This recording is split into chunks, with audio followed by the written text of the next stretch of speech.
ಏನು ಮಾಡ್ತೀರಿ ಸಮಾಧಿ ಅಂತೀರ. ಯಾಕೆ ಸಮಾಧಿ? ಅದಕ್ಕೂ ಧಾರ್ಮಿಕ ಆಚರಣೆ ಎಂದರು. ಇದ್ರ ಉದ್ದೇಶ ಏನು? ಮನುಷ್ಯ ಪ್ರಾಣ ಹೋದ ಮೇಲೆ, ಶರೀರ ಶವ ಆದಮೇಲೆ ಇಲ್ಲಿ ಬರುವಂಥ ಫಂಗಸ್ಗಳು, ಕೀಟಗಳು ಬಹಳ ಅಪಾಯಕಾರಿ. ಪ್ರಾಣಿಗಳ ದೇಹದಿಂದ ಬರುವಂಥ ಕೀಟಗಳಿಂದ ಮನುಷ್ಯನ ಸಿಲುಬರುವಂಥ ಕ್ರಿಮಿಗಳು ಬಹಳ ಅಪಾಯಕಾರಿ. ಅದಕ್ಕೆ ನಮ್ಮವ್ರು ಹಿಂದೆ ಏನಂದ್ರು, ಮುಚ್ಚಪ್ಪ ಸಮಾಧಿ ಮಾಡುವಂದ್ರು. ಎಷ್ಟು ಗುಂಡಿ ತೆಗೀರಿ, ಅದ್ರ ಕೆಳಗೆ ಕೊಂಡಸ್ರಿ, ಆಮೇಲೆ ಬಸವಗಟ್ಟಿ ಹಾಕ್ರಿ, ಮುಚ್ಚಿರಿ, ತುಳಿರಿ ಅಂದರು. ಆಮೇಲೆ ಸುಟ್ಟ ಹಾಕ್ರಿ ಅಂದರು, ಸುಟ್ಟು ಬಿಡ್ರಿ ದೇಹನ ಅಂದರು. ಇದು ಧಾರ್ಮಿಕ ಪರಂಪರೆಯಾದರೂ ಒಂದು ಆರೋಗ್ಯದ ಒಂದು ಮೌಲ್ಯವಾಗಿರ್ತಕ್ಕಂಥದ್ದು. ಇವತ್ತು ಮೊನ್ನೆ ಏನು ಮಾಡಿದರು, ಲಕ್ಷಾಂತರ ಜನ ಸಾವು ತಂದರು. ಸಾವು ತಂದು ಗುಂಡಿ ತೆಗೆದ್ರು, ಹೆಸರು ತಗೊಂಡೋಗಿ ಎಲ್ಲ ಎಣ್ಣೆಗಳನ್ನು ಸಾಮೂಹಿಕವಾಗಿ ಗುಂಡಿ ತಿಕ್ಕಿ ಹಾಕಿದ್ರು, ಬೆಂಕಿಗೆ ಹಾಕಿರು. ಆದರೆ ಅವ್ಯಾವೂ ತನ್ನ ಶರೀರದ ಬ್ಯಾಕ್ಟೀರಿಯಾ ಕಳ್ಕೊಳ್ಳಿಲ್ಲ. ಅವೆಲ್ಲ ಏನಾಗ್ತವೆ, ಭೂಮಿಯ ಗಾಳಿಯ ಸಂಪರ್ಕದಿಂದ ಮೇಲೆ ಬರ್ತದೆ. ಅದು ಆಕಾಶ ತತ್ವ, ಅಲ್ಲಿ ಕಾಸ್ಮಿಕ್ ರೇಸ್ ಅಂತ.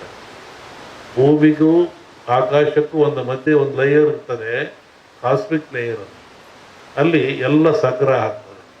ಹೆಂಗೆ ನೀರು ಮೇಲೋಗಿ ಮೋಡವಾಗಿ ಗಾಳಿಯಿಂದ ಭೂಮಿಗೆ ಬರ್ತದೆ, ಹಾಗೆ ಒತ್ತಡ ಬಂದಾಗ ಅವು ಕೆಳಗೆ ಬರ್ತದೆ. ಅವು ನಿರ್ವಾತ ಪ್ರದೇಶ ಉತ್ಪತ್ತಿ ಆಗ್ತದೆ.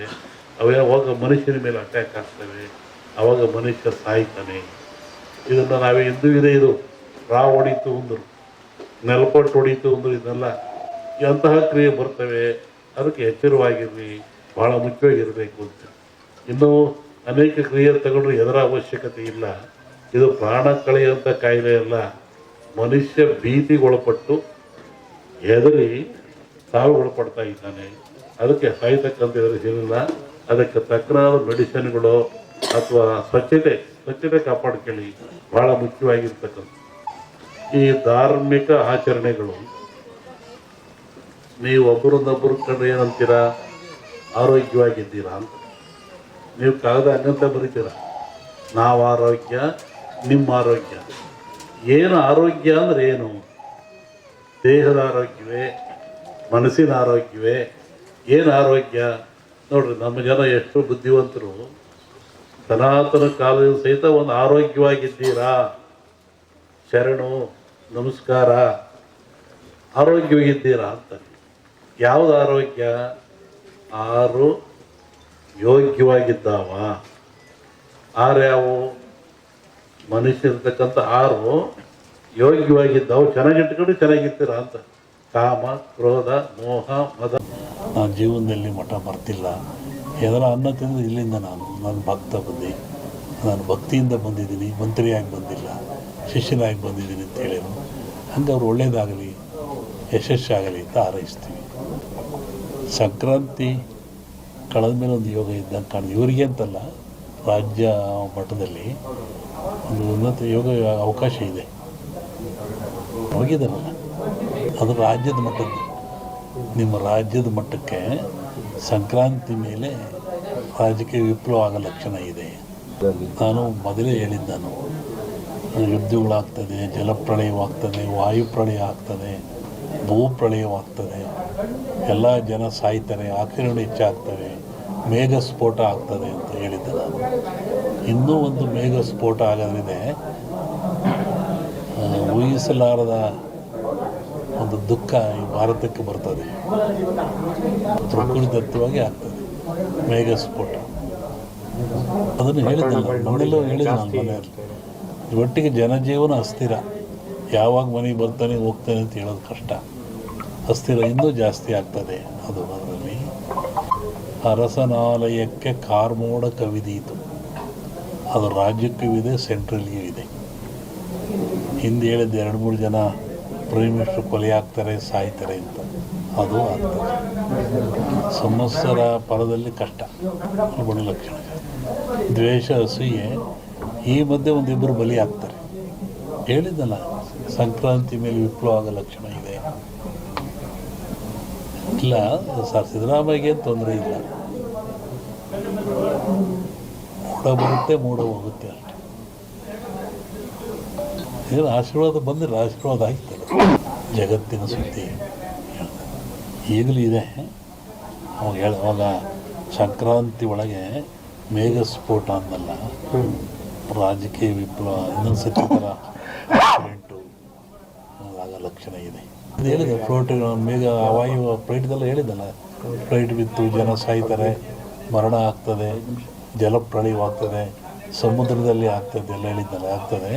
ಇನ್ನೊಂದು ಶ್ರಾವಣದಲ್ಲಿ ಹೇಳ್ತೀನಿ, ಜನವರಿ ಒಳಗೊಂದು ದೊಡ್ಡ ಆಘಾತ ಆಗ ಲಕ್ಷಣ ಇದೆ ಇಂಡಿಯಾಕ್ಕೆ.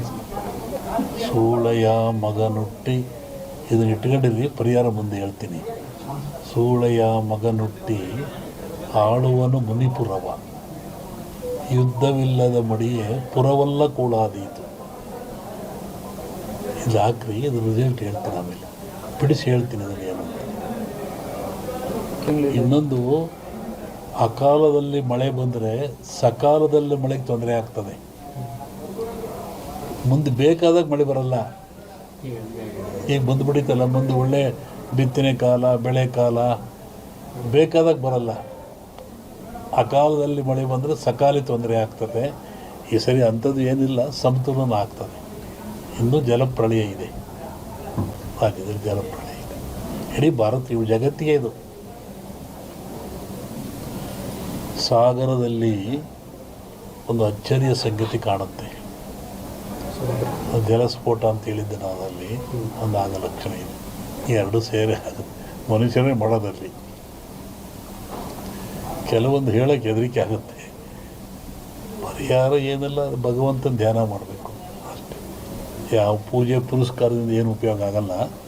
ನೇರವಾಗಿ ಭಗವಂತನ ಧ್ಯಾನ ಮಾಡೋದೇ ಮುಖ್ಯ. ನೆನೆಸ್ಬೇಕು ಭಗವಂತ. ಸೂಳೆಯ ಮಗನುಟ್ಟಿ ಆಳುವನು ಮುನಿಪುರವ, ಯುದ್ಧವಿಲ್ಲದ ಮಡಿಯೇ ಪುರವಲ್ಲ ಕೂಳಾದೀತು. ವಿಷ್ಣು ವಾಮಾವತಾರದಲ್ಲಿ ವಾಮನ ಭೂಮಿ ಕೇಳಿದ, 3 ಅಡಿ ಭೂಮಿ ಕೇಳಿದ, ಎಲ್ಲ ಉಳಿತು. ಅಮೇರಿಕಾ ದೇಶದಲ್ಲಿ ಅಲ್ಲೇ ತುಳಿದವನ್ನ ವಿಷ್ಣು ವಾಮಾವತಾರದಲ್ಲಿ ಬಲಿಯ. ಅದನ್ನು ಮುನಿಪುರ ಅಂತ ಕರೆದರು. ಏನ್ಸಂಡ್ ಇಂಡಿಯನ್ ಹಿಸ್ಟ್ರಿ ಒಳಗೆ ಅಮೇರಿಕವನ್ನು ಮುನಿಗೆ ದಾನ ಕೊಟ್ಬಿಟ್ಟನಲ್ಲ ಅವನು, ವಾಮನಿಗೆ ದಾನ ಕೊಟ್ಟನಲ್ಲಪ್ಪ, ಅದು ಮುನಿಪುರ ಅಂತ. ಯುದ್ಧವಿಲ್ಲದ ಮಡಿಯ ಪುರವಲ್ಲ ಕೂಳಾದೀತು ಅಂತ.